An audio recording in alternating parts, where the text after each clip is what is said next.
तो ये है नथिंग का लेटेस्ट नथिंग फोन 3, जिसके बारे में कहा जाता था कि ये नथिंग का पहला ट्रू फ्लैगशिप स्मार्टफोन होने वाला है। लेकिन अगर मैं आपको बोलूं कि ये नथिंग का पहला ट्रू फ्लैगशिप स्मार्टफोन नहीं बल्कि एक नथिंग का ओवर प्राइस स्मार्टफोन है, तो शायद ये कहना गलत नहीं होगा। इसकी प्राइस क्या है वो तो मैं आपको इस वीडियो के एंड पे बताऊंगा। लेकिन उससे पहले मैं इसके कुछ स्पेक्स, कुछ फीचर्स और क्या क्या इसमें डाउनग्रेड हैं और क्या चीज स्मार्टफोन को एक ट्रू फ्लैगशिप बनने से रोकती हैं, इस बारे में मैं बताऊंगा। अगर आपको वीडियो अच्छी लगे तो वीडियो को लाइक और चैनल को सब्सक्राइब करना ना भूलिएगा। और बगैर टाइम जाए कि ये वीडियो को शुरू करते हैं। यार नथिंग ने ना अपना नथिंग फोन 2 लॉन्च किया था 2023 में, जिसमें हमें डेटेड स्नैपड्रैगन 888 देखने को मिला करता था। जिस वक्त स्नैपड्रैगन 8 Gen 1 हमें नॉर्मल फ्लैगशिप में देखने को मिल जाया करते थे, लेकिन उसकी प्राइस भी काफी ज्यादा कम हुआ करती थी। लेकिन इस बार नथिंग ने कुछ अजीब सा काम किया है।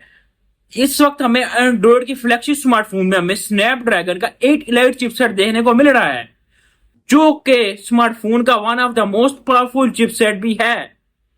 लेकिन नथिंग ने अपने स्नैपड्रैगन 8 इलाइट को स्किप किया है और नथिंग ने न्यू स्नैपड्रैगन 8s Gen 4 का यूज किया है, जो न्यू प्रोसेसर तो है लेकिन परफॉर्मेंस के लिहाज में स्नैपड्रैगन 8 इलाइट की कहीं भी आसपास नजर नहीं आता।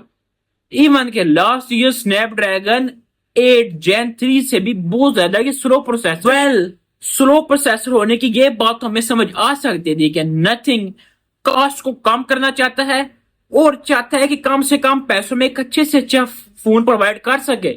लेकिन नथिंग ने ऐसा भी नहीं किया। स्नैपड्रैगन 8s Gen 4 जिसकी परफॉर्मेंस 2 साल पुराने स्मार्टफोन वाले से भी कम है, इस स्मार्टफोन वाले प्रोसेसर को नथिंग ने अपने स्मार्टफोन में यूज किया है। और इसकी प्राइस, इंडियन प्राइस जो कि बेस रेट में शुरू होती है, वो है 80,000। अगर यूएसडी की बात कर लिया तो $800, और अगर पाकिस्तानी प्राइस की बात कर लिया तो लगभग 3 लाख रुपीज। इस प्राइस में ये स्मार्टफोन बिल्कुल भी जस्टिफाई नहीं करता।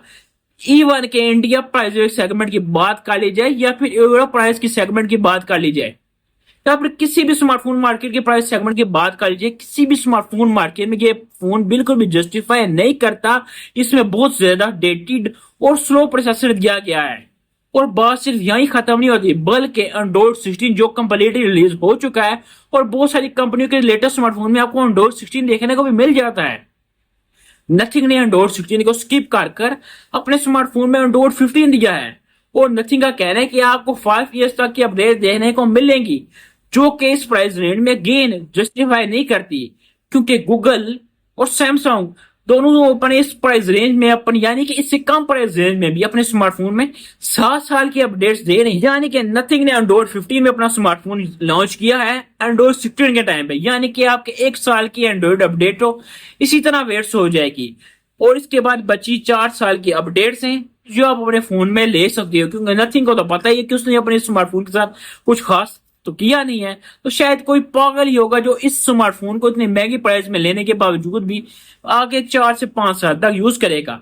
अगर इसकी स्पेक्स की बात करें तो इसमें हमें डिस्प्ले भी हमें LTPO का डिस्प्ले देखने को नहीं मिलता, इसमें हमें नॉर्मल एमोलेड का डिस्प्ले देखने को मिलता है।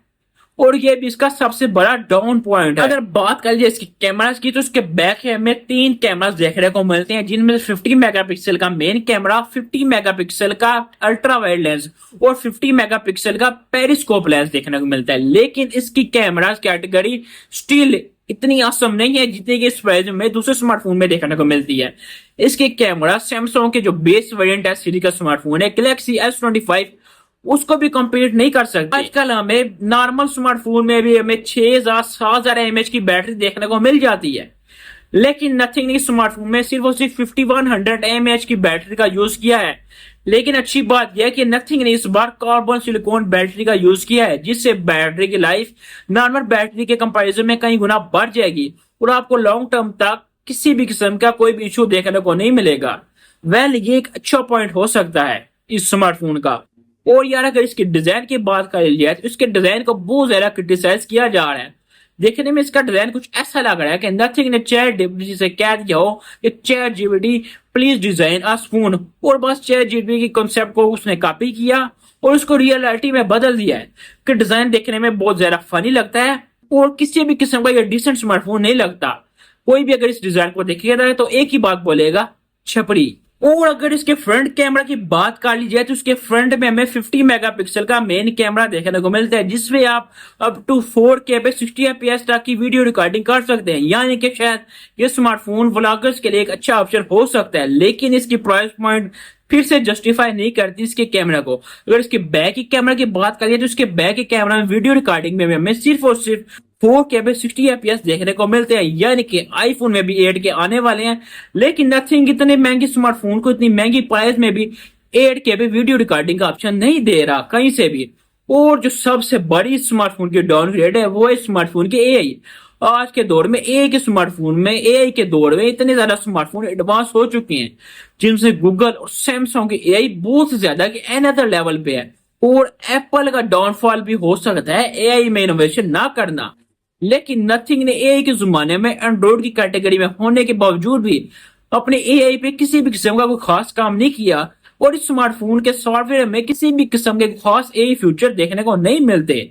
और इस स्मार्टफोन का नथिंग ओएस एआई ना होने की वजह से एक बोरिंग सा डेटेड सॉफ्टवेयर ही लगता है। इसमें आपको किसी भी किस्म की कोई नई फीचर फील नहीं होंगे, लाइक जैसे कि अब आपको सैमसंग की वन यूआई और गूगल पिक्सल के लेटेस्ट स्मार्टफोन में एआई फीचर देखने को मिलते हैं। वो नए एक्साइटमेंट, नया मजा वो आप नथिंग स्मार्टफोन में नहीं ले पाएंगे। वेल यार, अगर इस स्मार्टफोन की प्राइस ना कुछ ठीक ठाक होती, अगर इस स्मार्टफोन को एज अ फ्लैगशिप किलर की कैटेगरी में लॉन्च किया जाता, लाइक इंडिया में इस फोन की प्राइस 40 से 50,000 होती, और अगर यूरोप मार्केट की बात कर ली तो शायद 600 से $650 के अबव अराउंड होती, और पाकिस्तानी मार्केट में शायद अंडर 2 लाख की आता। तो यार ये स्मार्टफोन हर कैटेगरी को, इस प्राइस रेंज वाली को बीट कर सकता था।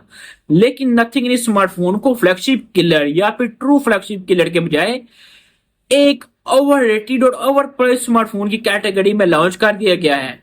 और मैं ही नहीं बल्कि हर दूसरा तीसरा इंसान इस स्मार्टफोन को बुरी तरह से क्रिटिसाइज कर दे रहा है, क्योंकि स्मार्टफोन के प्राइस में हमें वो प्रोसेसर, वो मजा देखने को नहीं मिलता जो कि हमें दूसरे स्मार्टफोन में मिला करता था। जाते जाते बस मैं ये बात कहना चाहूंगा, नथिंग ब्रांड इतने कम टाइम में इतनी अच्छी तरह पॉपुलर इसलिए थी कि वो मिड रेंज और लो रेंज प्राइस सेगमेंट में बहुत अच्छे प्राइस में, यानी कि कम प्राइस में बहुत अच्छा प्रोसेसर दिया करती थी, और लोग उसको इसी वजह से बाय किया करते थे। लेकिन नथिंग की जो फ्लैगशिप स्मार्टफोन की कैटेगरी है ना, वो मुकम्मल तौर पर फ्लॉप होती दिखाई दे रही है। ना तो नथिंग फोन 1 को सक्सेस देखने को मिला, ना ही नथिंग फोन 2 को वो सक्सेस देखने को मिला, और 2 साल बाद शायद नथिंग फोन 3 को भी वो सक्सेस देखने को ना मिले। और हो सकता है नेक्स्ट ईयर या तो नथिंग अपना फ्लैगशिप स्मार्टफोन को लॉन्च ही ना करे, अगर लॉन्च करे तो शायद कुछ सीखे लॉन्च करे, और एक या तो प्रॉपर फ्लैगशिप स्मार्टफोन लॉन्च करे या फिर एक proper flagship killer smartphone launch करे जो कि कम प्राइस में एक अच्छे अच्छे स्मार्टफोन को टक्कर दे। क्योंकि यार जिस कैटेगरी में ये स्मार्टफोन आता है, लाइक इसके जो बड़े बड़े कंपटीटर हैं जैसे कि सैमसंग का गैलेक्सी S25, एप्पल का आईफोन 16, गूगल का गूगल पिक्सल 9 एस जैसे स्मार्टफोन से ये स्मार्टफोन दूर दूर तक कम्पिटिट नहीं कर सकता, ना तो सॉफ्टवेयर में, ना ही परफॉर्मेंस में, और ना ही कैमरास में। यार इमेजिन करो, आप एक स्मार्टफोन में पैसे करते हैं, उस स्मार्टफोन में ना तो आपको अच्छे कैमरा देखने को मिलते हैं, ना ही एक अच्छा सॉफ्टवेयर देखने को मिलता है, और ना ही एक अच्छा प्रोसेसर देखने को मिलता है। फिर यार उस स्मार्टफोन में पैसे खर्चने का कोई सेंस नहीं बनता। सिर्फ और सिर्फ लाइटिंग जो कि छपरी डिजाइन लगता है, इस छपरी डिजाइन के लिए इतने ज्यादा पैसे खर्चना किसी भी किस्म का सेंस नहीं बनाती। उम्मीद करता हूं आपको वीडियो अच्छी लगी होगी। अगर वीडियो अच्छी लगे तो चैनल को सब्सक्राइब और वीडियो को लाइक करना ना भूलिएगा। अगली वीडियो में तब फिर मिलेंगे, तब तक के लिए अल्लाह हाफिज।